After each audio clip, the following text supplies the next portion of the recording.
What's up, YouTube? Big D for life here. Happy Labor Day, everybody. I hope everybody is enjoying a day off. I know I am. It seems like it's been a super long weekend. Since we've gotten our draft out of the way in Eli Hale's league, which I personally totally screwed up, got there late, got all confused, not too happy with the way my draft turned out in that league. But that said, something I always wanted to do was, talk about fantasy, talk about the NFL.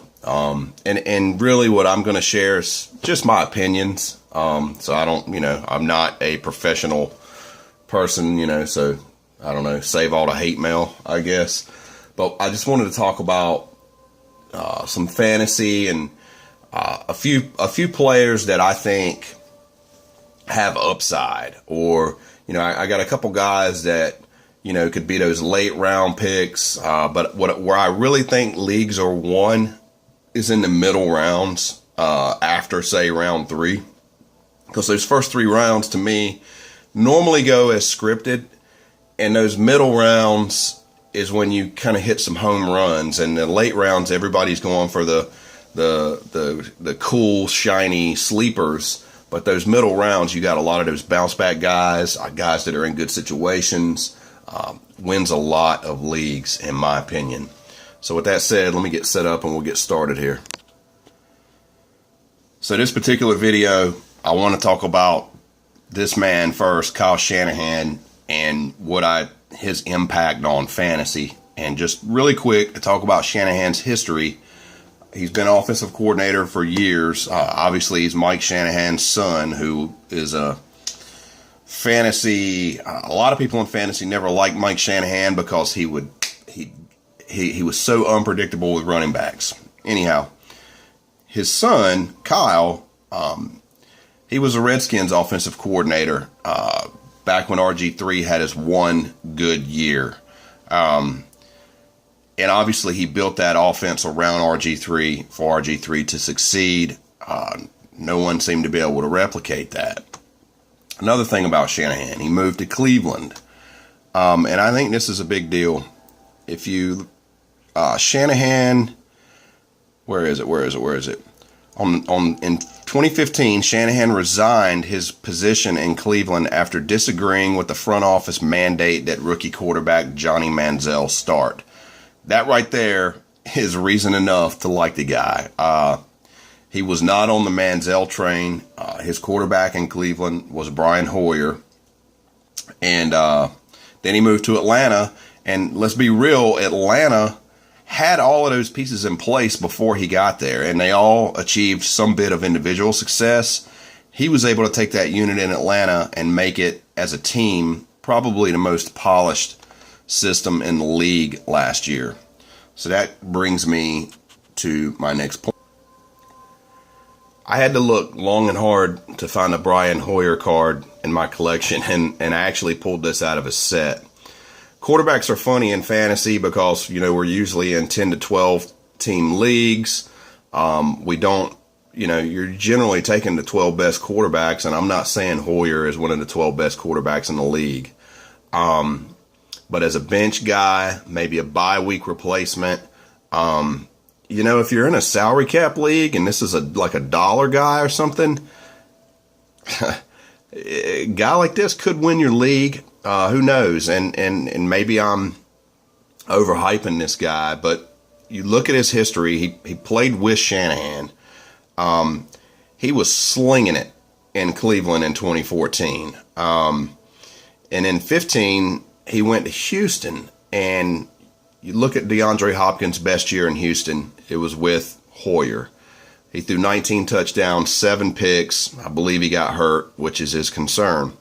Last year in Chicago, I think he started the first 6 games, 6 touchdowns, no picks, 1,500 yards. This is a professional NFL quarterback that is gonna work within Shanahan's system. He's got a great coach. That is an opportunity to succeed. And so just throwing that name out there. I'm not saying take him as your first quarterback, but if you got a 2 QB league, just take a look at Brian Hoyer. Because and I don't even know if I said this, because Shanahan is the coach of the 49ers now. So, with that being said, move on. Yes, I am Niner heavy. This is definitely a late round guy. Your last pick, maybe. Just take a flyer, take a look. A lot of people have wasted away in Buffalo over the years and then gone to a better situation. Marquise Goodwin, this guy is and always has been a burner. It's him and Garcon in San Francisco. I obviously think Pierre Garcon is going to have huge success, probably be a PPR force this year, because Hoyer's got to throw the ball to someone. But this cat right here, potential home run threat, he just saying, and this is a very late grab. Nobody to reach for. If he's still sitting there on your last pick or something, stash him on your bench. You never know. Maybe he catches 8 to 10 touchdowns this year. Might be a good bye week guy. And I promise this next player will be my last 49er for this video. I would definitely not consider Carlos Hyde a sleeper.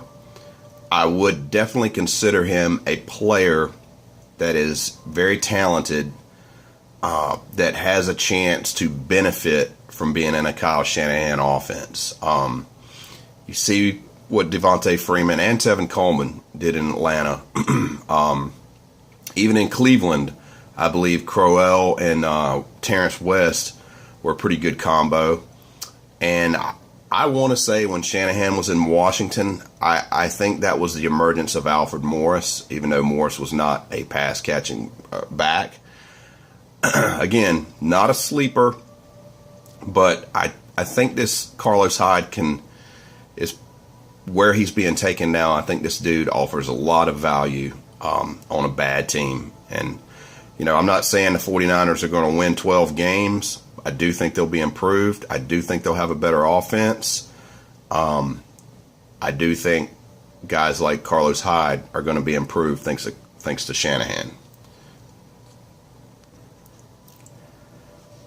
Obviously, this is a guy that everybody is on, but the big news over the weekend was Dorsett going to the Patriots. I don't see Dorsett being any sort of go-to guy in New England. I see him providing depth in that wide receiver core. I think Brady has something with this guy right here. And, it's amazing. Everybody kind of forgets Brandon Cooks. I don't know. This guy's big. He's got hands. He's a red zone threat. And, I think he's being taken in all drafts. But don't let Dorsett fool you. I still think this is the guy that tends to benefit the most from Edelman going down. And I like Amendola, but I think Amendola, he's going to have a soft tissue injury, and he's going to be injured very quickly. So I still think Chris Hogan is the man that benefits from Edelman getting injured. The Dolphins want this guy to become the man. This guy right here is the reason that they have not re-signed Jarvis Landry yet, because they want this guy to be their number one receiver. Adam Gase, they're going to throw to this guy. He is a physical nightmare. He's 6'3", 210. He's fast. Now, pair him with Jay Cutler. Again, will they tear the league up and go 12-4? I don't know. They've got a running back. They've got Landry, who is your underneath check down guy. Cutler's never been known as the underneath check down type of guy. He definitely targeted Parker in the preseason. Cutler has described him as a faster version of Alshon Jeffrey. And again, this could all just be preseason hype. Parker was hugely hyped last year going into the season as a fantasy breakout candidate. With Cutler, rather than Tannehill, who is the check down king, I think this is the year for Parker. Parker going up top, down that sideline, and it's caught. On the run, Devontae Parker. And stopped far from behind at the 2.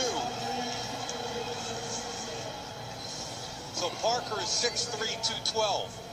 Press Dale coverage by Darby. He's hip to hip, but that's 6'3" Parker. And if there's one criticism of Ronald Darby, it's that when the ball's in the air, he struggles to find it. Now, I thought he saw it that time. So that right there, that's what you call an alpha catch. That's an alpha wide receiver catch. I'm going to invest in a couple of better rookie cards of this guy. I think Cutler loves him. You know, we all know what happened with Brandon Marshall, with Jay Cutler. Same thing with Alshon Jeffrey. I think this is the new guy. And again, you know, this is a popular name right now. He's a super hyped sleeper. I just wanted to give a little bit of my thoughts on him. It's not like, I guess what I'm saying, he's not some big sleeper, but it's a middle round guy. You know, I don't know where he's going, wide receiver 20-something, and his upside is huge this year. So keep him in mind in your drafts. I'll go through these last couple real quick. Martavis Bryant, fully reinstated. Same thing as Devontae Parker, physical, just beast. Obviously in a good situation in Pittsburgh. They throw the ball a lot. Obviously he's probably going to get number 2 coverage with Antonio Brown roaming around. You know, if anything, guys like this, they're such red zone threats that, you know, the touchdowns keep them afloat, even if they're not catching 100 balls. So Martavis Bryant, definitely, in my opinion, has got to move up the board. Obviously, he's not an unknown, but I think he's going a lot lower than what he should be, or a lot later than what he should be. And lastly, this is really more just a PPR guy. I understand Crowell is super hyped this season, going in as Cleveland's lead dog. But the role they're talking about using Duke Johnson in is kind of that Woodhead role, running him out of the slot a lot. He's been a great receiver his first couple years in the league anyway. You know, what he needs is touchdowns. What he's never been able to get is in the end zone, because, you know, guys like this, a lot of times the only way to get in the end zone is busting a big play. If the volume's there, you know, for his receptions, getting the end zone 4 or 5 times, this could be a top 20 back right here. And if anything happens to Crowell, his upside goes through the roof. Just saying. Anyhow, that's all I got for today. I'll probably share a few other players I've had in mind. I just kind of threw this together really quick. I'll share a few other players I've had in mind leading into Thursday night, I guess, is our first game. I just got the Call of Duty World War II beta downloaded, so I'm going to go check that out. Appreciate y'all watching. Everybody, good luck in fantasy, and enjoy the rest of the day off. Y'all keep it real. I'm out.